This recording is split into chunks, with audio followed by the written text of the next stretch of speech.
Bonjour à tous et à toutes, aujourd'hui je vous retrouve enfin pour vous filmer la fameuse vidéo de mon top 10 de l'année 2016. Si vous avez regardé ma chaîne cette année, je pense que les choix ne vous surprendront pas trop. Mais du coup c'est parti, je vais donc commencer par la 10e place et remonter vers la première. Forcément je vais pas trop m'étendre sur chaque livre parce que sinon la vidéo va durer un siècle. Mais n'hésitez pas à aller chercher sinon mes anciens points lecture où je vous ai parlé de ces livres. Donc à la 10e place, j'ai décidé de mettre Dans le désordre de Marion Brunet, qui est sorti dans la collection X-Prime de Sarbacane. C'est un roman contemporain young adult dans lequel en fait on va suivre des jeunes qui ont décidé de vivre en squat et en bande, un peu en marge de la société. Ils sont pas mal engagés, ils vont à des manifestations et ce genre de choses. J'ai trouvé ça vraiment, vraiment bien, et puis au milieu de ça il y a deux jeunes, Jeanne et Basile, qui vont tomber amoureux, qui vont découvrir vraiment les premières histoires d'amour. J'ai trouvé ça très bien, l'histoire d'amour entre Jeanne et Basile ne prend pas du tout le dessus sur le reste de l'histoire. Comme d'habitude avec Marion Brunet, c'est un livre qui est très sensible, qui est très vrai et qui véhicule beaucoup de choses. Enfin, c'est un livre vraiment très bon, il y a beaucoup de messages qui sont à l'intérieur. Et pour ma part, ça m'a vraiment, vraiment bien plu. Ensuite, en 9e, j'ai décidé de mettre Petit pays de Gaël Faye. Pour ma part, je l'ai lu dans le cadre d'un autre jury que celui-ci, puisque je faisais partie du jury du prix des étudiants France Culture Télérama. Et voilà, donc Petit pays faisait partie de la sélection, c'est le livre pour lequel j'ai voté. J'ai eu un petit coup de cœur pour ce roman.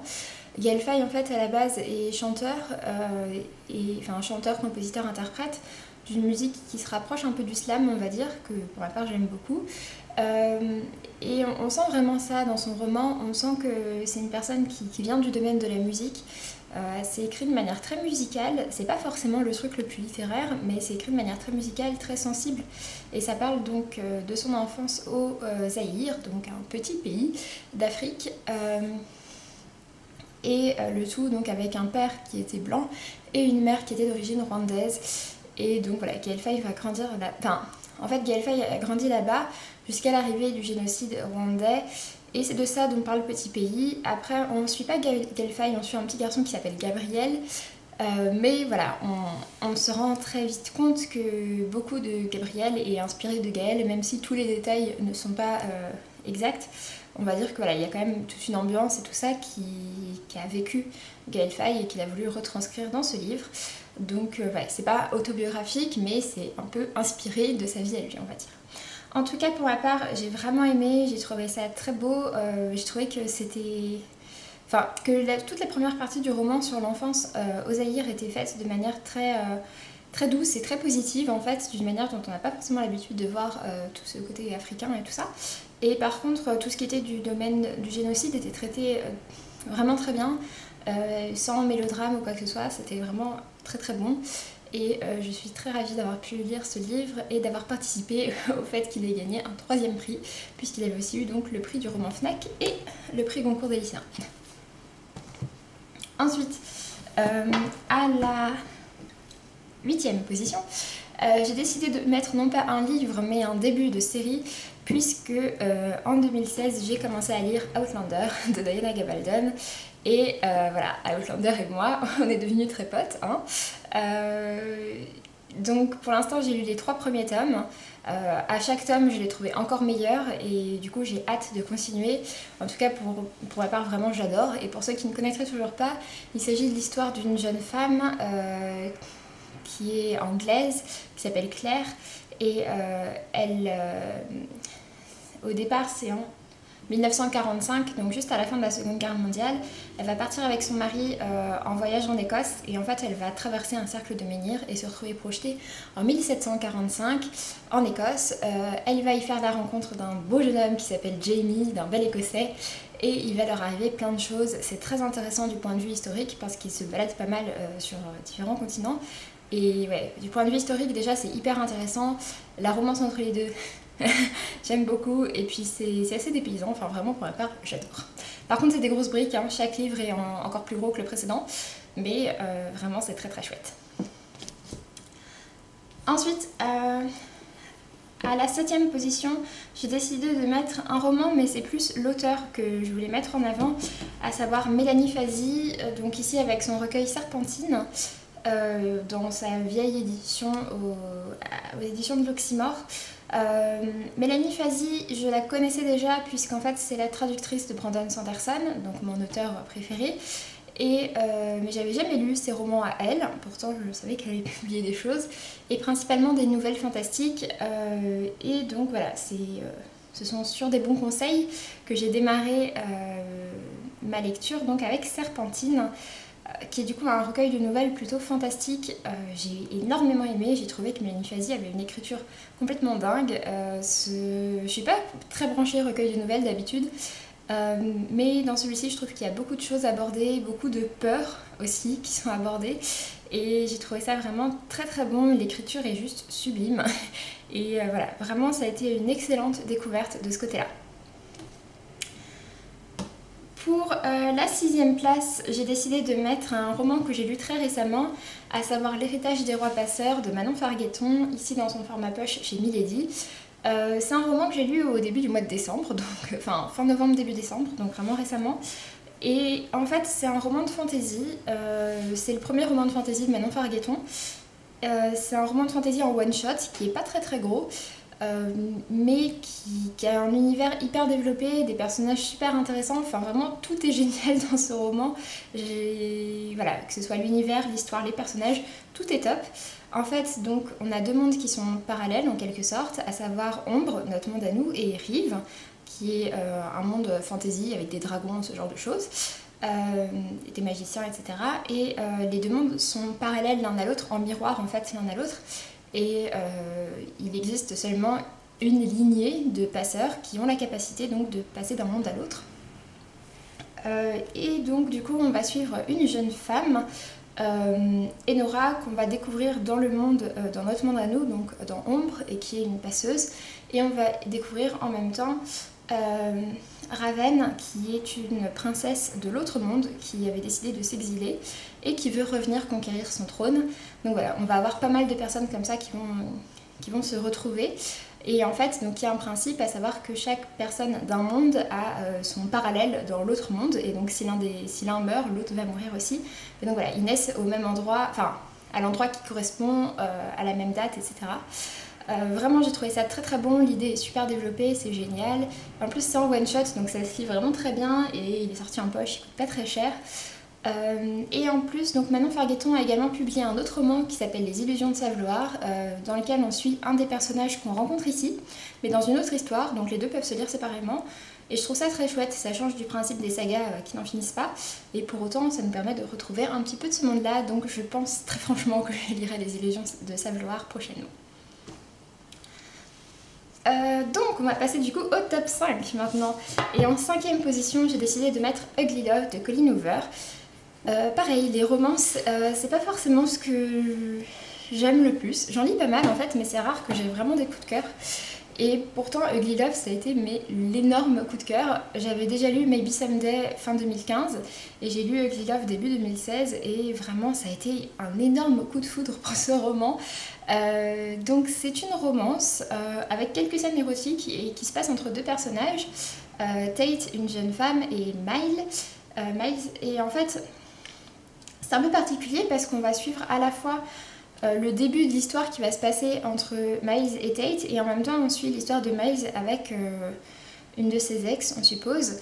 Et on sent que, voilà, que derrière cette histoire-là, il se cache quelque chose, il se cache une blessure que Miles a du mal à surmonter pour passer à autre chose.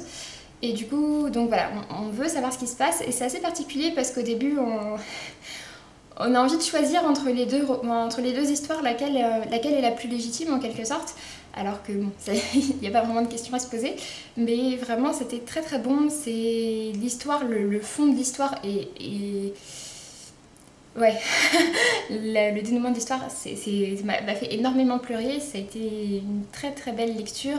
Et comme d'habitude avec Colleen Hoover, même quand il y a quelques scènes un peu érotiques comme dans celui-ci, c'est écrit avec beaucoup de douceur, beaucoup de poésie, c'est des romances qui sont vraiment très belles. Il y a toujours un petit quelque chose qui fait que c'est une romance originale et qu'on va retenir. Et donc ouais, plus particulièrement celle-ci, Ugly Love, mais qu'est-ce qu'elle est géniale. Donc voilà, je ne peux que vous la recommander si vous cherchez une romance qui change un petit peu de ce qu'on voit, dans le sens où il n'y a aucune vulgarité ni quoi que ce soit, c'est vraiment juste... c'est très beau et c'est très original et c'est sublime, donc voilà, j'ai adoré. Pour la quatrième position, c'est un roman que je n'ai pas avec moi puisque je l'avais emprunté à ma bibliothèque. Il s'agit de Dysfonctionnel d'Axel Sandre, donc c'est également un roman qui est publié chez Sarbacane dans la collection Exprime, donc à nouveau c'est un contemporain adolescent. Dans lequel en fait on va suivre une famille qui est catégorisée de dysfonctionnelle, à savoir que donc le père est souvent en prison et la mère en asile de fous, et qu'il y a toute une tripotée de frères et sœurs qui sont tous un peu starbés quand même. Et au milieu de ça donc on a une fille qui est à peu près normale, on va dire. Elle s'appelle Fidèle, elle n'a pas de chance, mais à part ça, c'est une jeune fille plutôt normale, elle est plutôt intelligente, ça se passe bien à l'école. Mais c'est vrai qu'elle est un peu en retrait parce que bah voilà, elle est d'une origine très modeste dans cette famille qui est complètement bizarre. Et donc on va suivre Fidèle depuis son enfance jusqu'à ses peut-être 25 ans je crois, je me souviens plus exactement. Mais c'est un roman qui est assez court pour autant. Et donc on va suivre comme ça toute son évolution. Donc elle va partir en fac de médecine, elle va abandonner, elle va tomber amoureuse d'une fille, il va lui arriver plein de choses. Et j'ai trouvé ça vraiment sublime. J'ai beaucoup aimé ce roman. Petit à petit, au fur et à mesure de ma lecture, ça a été une énorme claque. J'ai trouvé que c'était très bon et je vous le recommande 1000 fois. Pour la troisième position, j'ai décidé de mettre Les couleurs de l'espoir de Julie Kibler, que j'ai ici dans la vieille édition France Loisirs. Depuis, il est sorti chez Belfond en grand format et chez Pocket en format poche. Et c'est un roman absolument sublime. Donc ça se passe à l'époque de la ségrégation aux États-Unis. En fait, ça commence beaucoup plus tard, puisque ça commence avec l'histoire d'une vieille dame de 89 ans qui s'appelle Isabelle, et qui va demander à sa coiffeuse Dory, je crois, qui va demander à sa coiffeuse Dory de la conduire à des funérailles à l'autre bout des États-Unis et donc de l'y emmener en voiture. Donc Dory accepte, mais elle sait pas trop pourquoi, mais c'est une vieille dame qui a pas de famille et avec qui elle s'entend bien, donc bon, elle accepte. Et au fur et à mesure,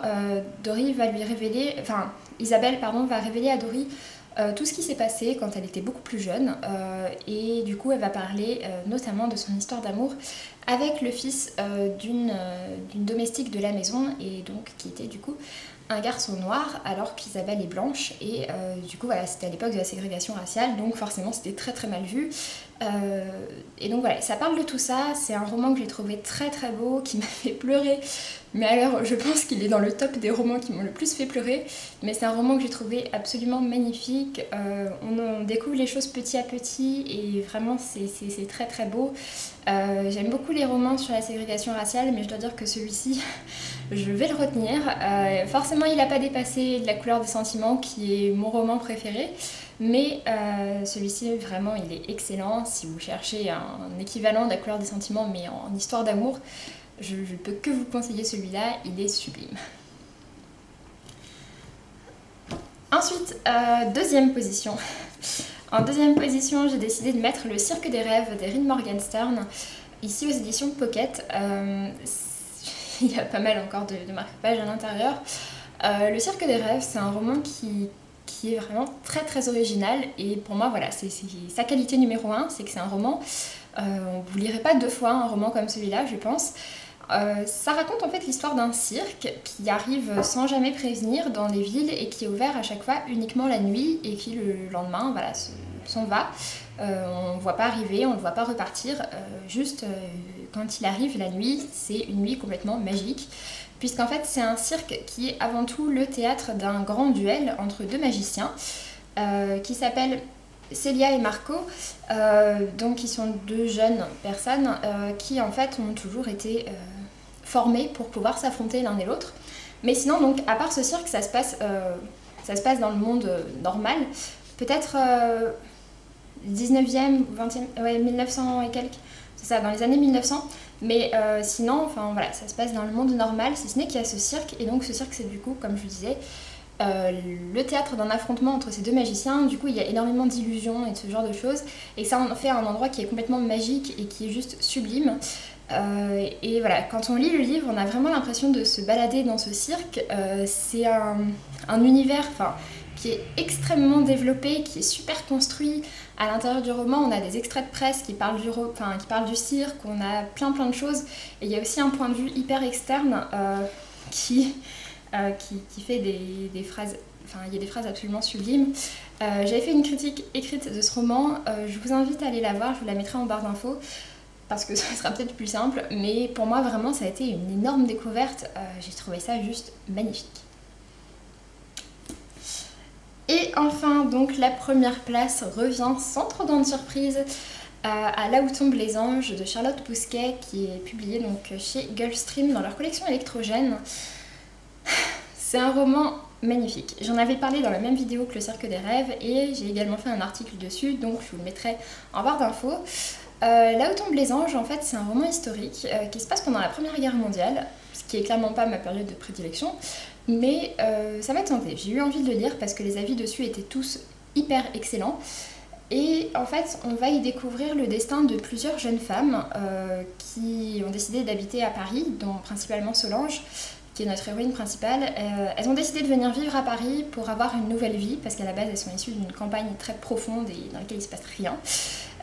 Donc elles décident de venir vivre à Paris, sauf que la Première Guerre mondiale va éclater, et du coup voilà, tous les hommes vont être mobilisés sur le front, et on va voir comment est-ce que ça va retentir sur la vie de ces femmes-là. Donc qu'elles doivent travailler à l'usine, ou bien comme Solange, elle ne doit pas aller travailler parce que son mari l'homme qu'elle a épousé entre temps est très riche, et donc voilà, elle est un peu à l'écart de tout ça. Mais en tout cas c'est vraiment très très intéressant, ça montre, c'est un roman hyper féministe qui montre vraiment comment ces femmes ont réussi à se débrouiller à Paris. Et c'est un roman juste sublime. Le mari de Solange est un homme très dur qui la bat, qui est très méchant avec elle. Et lui forcément il est mobilisé et du coup on a envie qu'il ne revienne pas, on a envie qu'il meure sur le front, mais à côté de ça on a aussi les autres personnages féminins et on sait que leur mari, leur frère, leur père, etc. sont sur le front, et du coup juste voilà, on ne peut pas espérer que Robert Maximilien meure parce qu'il y a les autres. Et notamment dans les autres, il y a le mari de Clémence, une amie de Solange, son mari qui s'appelle Pierre. Et dans le roman, on a les lettres de Pierre à Clémence. Et c'est juste des lettres absolument sublimes qui parlent du coup du front. En fait, c'est le seul qui parle vraiment du front. Et c'est dingue. Ces lettres-là vraiment m'ont beaucoup bouleversée parce que je les ai trouvées très difficiles à lire en fait. Elles parlent vraiment de cette Première Guerre mondiale comme s'il y était, c'est très fidèle et c'est sublime. C'est un roman historique qui est très documenté, il fait référence à des événements qui se sont vraiment passés, il y a des coupures de presse d'époque à l'intérieur, les héroïnes croisent des personnes qui ont vraiment existé. Donc ouais, voilà, c'est un livre hyper développé, il y a beaucoup de points de vue, différents. On a des écrits de Solange dans son journal, des correspondances entre les différentes personnes, etc. Enfin vraiment, c'était pour moi un roman absolument excellent. Il faut vraiment que je me mette à lire d'autres Charlotte Bousquet. J'en ai pas mal accumulé dans ma bibliothèque, mais je les ai pas encore commencé. En tout cas, pour moi, ça a vraiment été un excellent roman et je vous le recommande 1000 fois. Sur ce, j'en ai fini avec cette vidéo. Je vous dis donc à très bientôt et d'ici là, faites de bonnes lectures. Salut!